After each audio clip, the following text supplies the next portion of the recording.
Max, it's time to close it all out with a nice college football power poll where we rank the 12 FBS teams in the Lone Star State.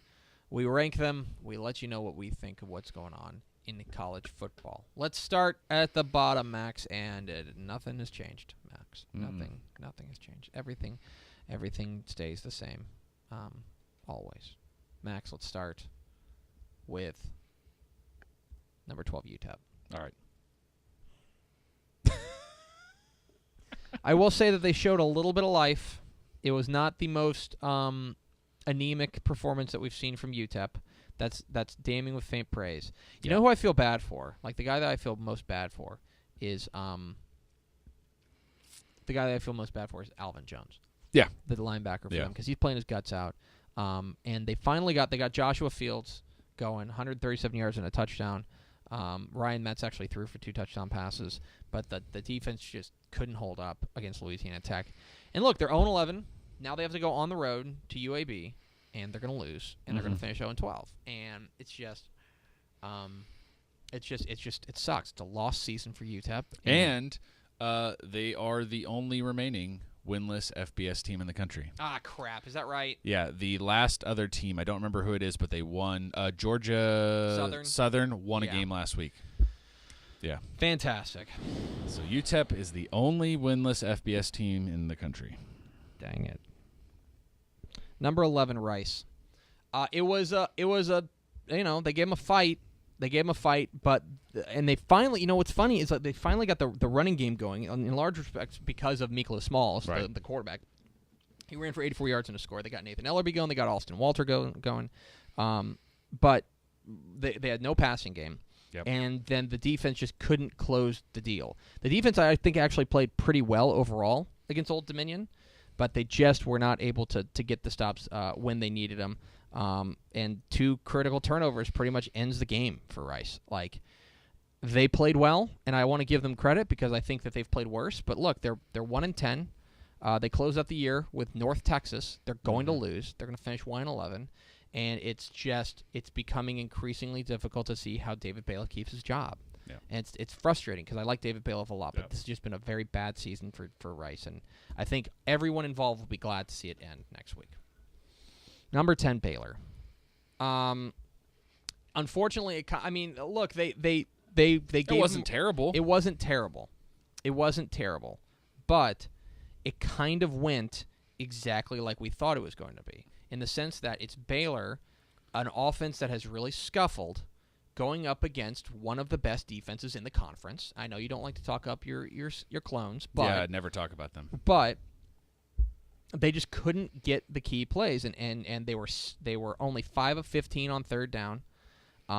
They just they turned the ball over twice, and that was pretty much church. Like, Iowa State played a clean game, and that's why they won by 10. Like, you can draw a direct line from those 2 turnovers to 10 points. Yep. And that's basically it. The other thing, man, there were a couple times I was watching this game, or a couple times where I'm looking at Baylor and I'm going, "What are you doing punting?"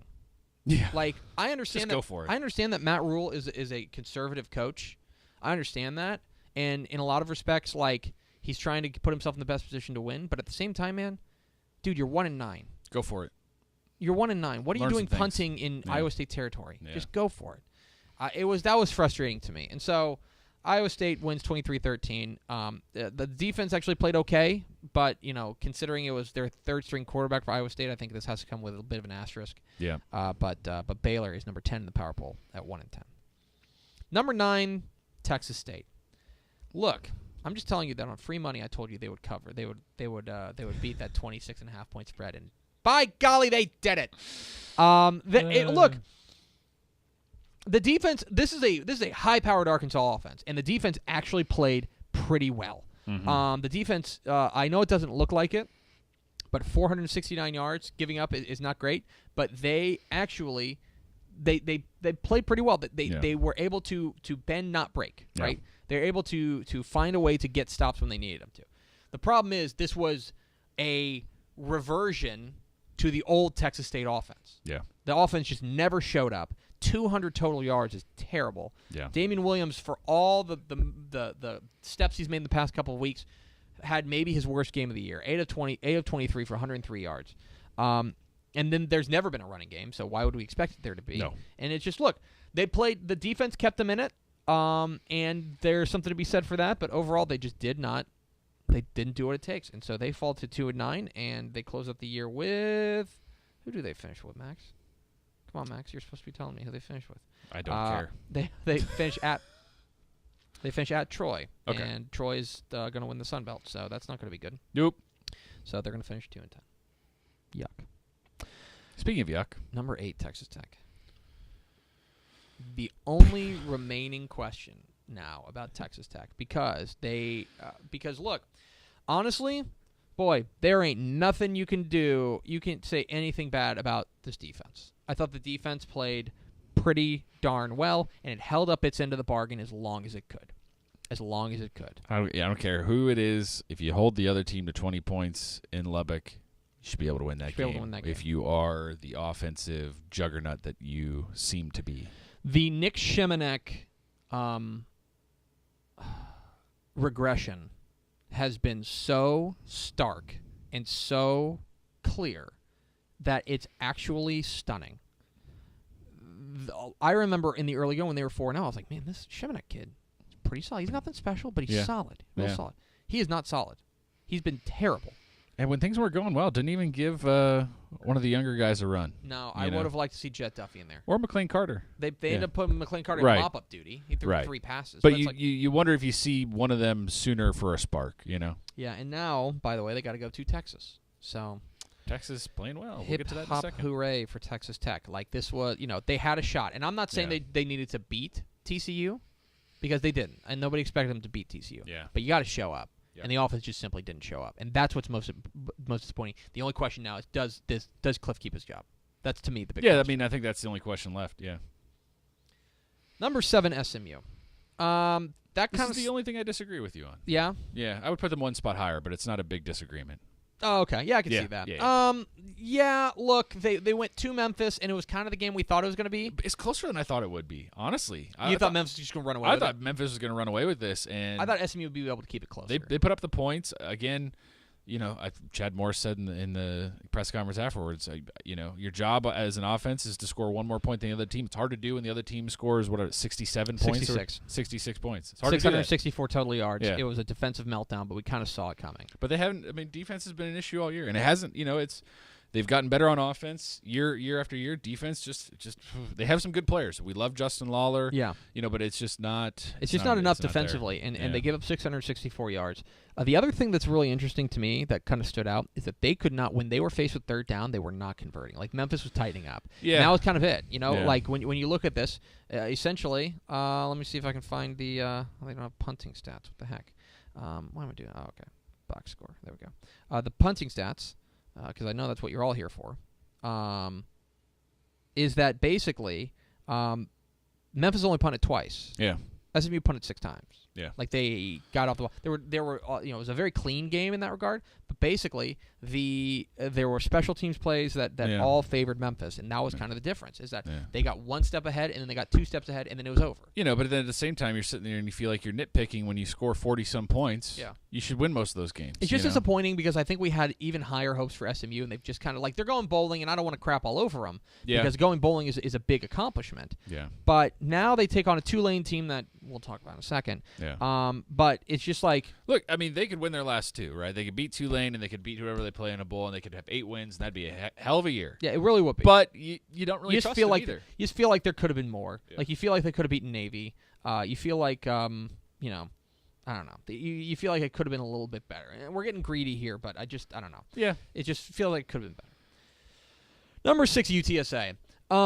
Look, again, we differ, and that's fine. Yeah. The bottom line is that it was ugly as sin. That's one of the worst college football games I think I've ever seen. It was horrifying. The offense just simply, like, for UTSA,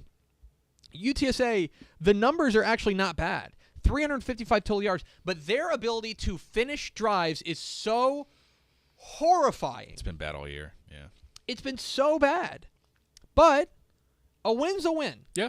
And they go and they knock off Marshall 9-7 on a last-second field goal, and they're bowl eligible. Yeah. And that's all that matters. It's either a win or it's a loss, and in this case, it's a win. So they're 6-4. It's hard to take anything away. I thought the defense played outstanding. Yeah. Their defense was fantastic in this game. And I'll tell you, it's really good he made that field goal. Because otherwise they're going to Louisiana Tech needing a win to get bowl eligible, which probably, I mean, they're going to be underdogs. So, well, maybe. I haven't seen a line yet, but I bet it's a pick 'em. So for me, it's a road game too. So for me, I'm delighted that the Roadrunners got bowl eligible. It was ugly as sin. Never do that again. Burn that tape.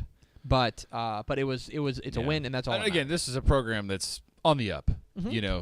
Coach Wilson's done a great job. Absolutely. They'll be lucky to keep him after this season. Yes. In 2 years, what he's done is amazing. But I think we just expected more from the offense this year. Yeah, exactly. Especially with that hot start, and we were just kind of thinking it could be something special.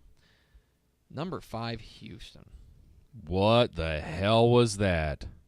Yuck, guys. Man, and I'm partial to Tulane, but I have to be. Tulane, guys? And they're better this year than they were last year, but come on. They're on 13-3 at halftime. They try to mount a crazy comeback or a big comeback, and they can't do it. The bottom line is that, like, at this point, it's the same thing, which is that the offense. It's the same thing it's always been, except they've added De'Aaron King. Yeah. And they are now saying, "Oh, we've got De'Aaron King. He can do everything. Yeah. He's the only thing they've got offensively, the only weapon they have." Yeah. I want to look at this. Of their 445 total yards, he accounted for, let me see, 366 of them. Yeah. 366. Yeah. Everyone else, And they've got nice receivers, had guys 89 like Bonner. yards. And they tried to take some shots that backfired on them, but man, whew. It just, I don't know, man. Like, this is not a good, like, Tulane's not good. Nah. Tulane's not good. This is not a game you should lose. And I know they're going bowling, and that's fine. That's all you can expect from Major Applewhite in his first year. But this feels like another missed opportunity in a season full of them. Yeah. And again, we're just greedy, and I recognize that we're greedy. But we're greedy. We want them to be exceptional. But I also think part of it is they feel like they should be exceptional when you come into this season. You hire Applewhite and you say we are a program that expects to have 9 and 10 wins, and then you lose dumb games to Tulsa and Tulane. I think Houston. I've been hearing from Houston fans that are upset, and I understand that, like, new coach and everything, there could be a reasonable argument to be like, okay, this is kind of where they should be. I think you're exactly right to be upset. I think this is another game. Part of the argument for the hire is the continuity. You keep someone in the house. This is another game that you let get away because you let the Tech game get away in hindsight, right? You definitely let the Tulsa game get away. Yeah. The Memphis, okay, that's fine. Memphis is a tough team. I can buy that. It was ugly, but it was Memphis. But that's 2 wins you should have that you don't. Yeah. And I understand that they don't have the game against UTSA, but who knows how that would have gone. Right. I don't know, man. It just feels like a season of missed opportunities for Houston. Yeah. They're number 5. Number 4, Texas. Tom Herman loves being an underdog. That's what we hear all the time. He loves being an underdog, And that's great, but eventually you got to win one. Yeah. Eventually you got to do it, and they finally did. Yeah. They finally put it all together. We mentioned a little bit earlier, I think having Connor Williams back was a huge boost for this offense. I think they just looked better. They ran the ball better. The quarterback play was not good, but it didn't need to be good. Yeah. It was fine. Ellinger was fine when he was out there. I will just say that I think that is such a huge win for Texas. Yeah. Mentally, heading into that, now you get that bowl game. Now you can finish 7-5. Yeah. And you know what? I think if you had gone to a reasonable Texas fan, and said, "Hey, you're going to be 7-5 in your first season under Tom Herman," they would say, "Okay, cool, right, deal." That's a 2-win difference. That's all you can ask. That's a nice building block. This is a win you can hang your hat on, and that is what they've been looking for all year long. They've come close. They came close against USC. They came close against Oklahoma State. They finally got one. I don't think West Virginia is this world beater. That's a good win in a hostile environment. Yep, where they burn couches. Yeah, good. You're going bowling, so good win for Houston. Number 3, Texas A&M. I'm really torn on how to feel about this game because on one hand, it's a win, and it's a good win, and it's a road win, right? Over Ole Miss. Right. The other part of it is that Ole Miss is not very good. And, like, A&M has a weird thing, basically with the exception of New Mexico, yeah, that when they're better than a team, they play down to their competition. Mm-hmm. They did against Nicholls State. They've done it kind of throughout the season, that when there's a bad team that they play, they tend to kind of take their foot off the gas a little bit. Now, look, I think you're exactly right. The question is going to be what would have been if Nick Starkel had stayed healthy all year, because he is the guy. Yep. He is the guy. I'm convinced. I think that I have been sold on him. The defense was fine. It was okay. It did its part. It did what it needed to do. And now, look, this was a nice win, but it's a win you expected to put in the bank as soon as they fired Hugh Freeze. It's a win you expected to get. Now comes the season. And I hate to put it all into one 60-minute game, but if you don't beat LSU, then you're right back where you started, and nothing's changed. If you beat LSU, you can start saying things have changed. We've turned a corner. Yeah. If you don't, it's same old, same old. Yeah. And then you'll be 4-4 in conference like you always are. Yeah. So good win, A&M. Sorry, I feel like I'm being real doom and gloom. It's a great win. It's a great win. No, but it's a conference road win. But I think that's what everyone's thinking, right? You're no different. That's what every A&M fan is thinking. Yeah, absolutely. They're thinking, that's great. Yeah. I'm glad we beat Ole Miss. We took care of business. Right, but this is where we always are. Can we please do something a little more? Number 2, the North Texas Mean Green. Well, on the if you want the crappies, the crappies are that Army ran for 534 yards. And I am entirely in the Munkin hive. Yeah. I love Todd Munkin. I love this offense. I love the triple option. It's so good. It's so good. If you've never been to an Army game, it's awesome. I highly recommend it. That's the bad news. The good news is, man, is Mason Fine the Conference USA Player of the Year? Got a case. Got a great case. I mean, he is so darn good. He is so good. His touch on the deep ball is otherworldly. Yeah. It's so good. Got one D1 offer. One D1 offer. And he missed a couple of throws that I'm sure he wants back. Still young, too, though. That's the whole thing. The only downside is that Jeffrey Wilson did get banged up. We saw him on crutches after the game, and that hurt. Did not look good. That hurt. But, look, North Texas is 8-3. Yeah. They held Surrey at home. They swept the home slate. They went 6-0 at Apogee. Yeah. If they could turn Apogee into a big home field advantage, that's huge. Yeah. That's huge in Conference USA. In a winnable division. Yeah. They've already won their division. They will beat Rice this week, and they'll be 9-3, and then they'll go to the Conference USA title game, and they will play Florida Atlantic, who hung 800 yards on them. Yeah. And we'll see. But at the same time, I think essentially you're going to have 2 shots at 10 wins. You have two cracks at it, and it is a remarkable turnaround. And I will just say, get your photos with Seth Luttrell now in Denton. That's all I'll say. And number 1, the TCU Horned Frogs. No Kenny Hill, no problem. No Kane, no problem. I mean, a little problem, but they took care of business. Took care of business. It wasn't pretty. It wasn't pretty, but I will say, I don't think. I mean, look, Sean Robinson. He ain't ready. Oh no. Yeah. Like he need that makes me think that like he should have redshirted, but I also understand that there's mitigating circumstances behind that. He's not ready, but did the job. He did not turn the ball over. Nope. He took care of the football. He operated the offense efficiently, and he got a win. I think you saw flashes of things to get excited about for the future. I mean, we all saw it when he was in high school. The offense kind of scuffled a little bit, but the defense continued to be fantastic. It flew around even without a number of key pieces. Look, it's a good win. It's a road conference win. It's a nice bounce-back win. Yep. And you held serve. You had to win this game if you're going to go to the conference or the conference title game. And now they're probably going. Unless they spit the bid against Baylor at home, which if they do that, God help you. But TCU going to the Big 12 title game, they'll get a chance at vengeance. Yep. Should be the way it goes. So a good win for TCU. And that's a college football power poll. Number 12, UTEP. Number 11, Rice. Number 10, Baylor. Number 9, Texas State. Number 8, Texas Tech. Number 7, SMU. Number 6, UTSA. Number 5, Houston. Number 4, Texas. Number 3, A&M. Number 2, North Texas. And the number 1 team, the TCU Horned Frogs.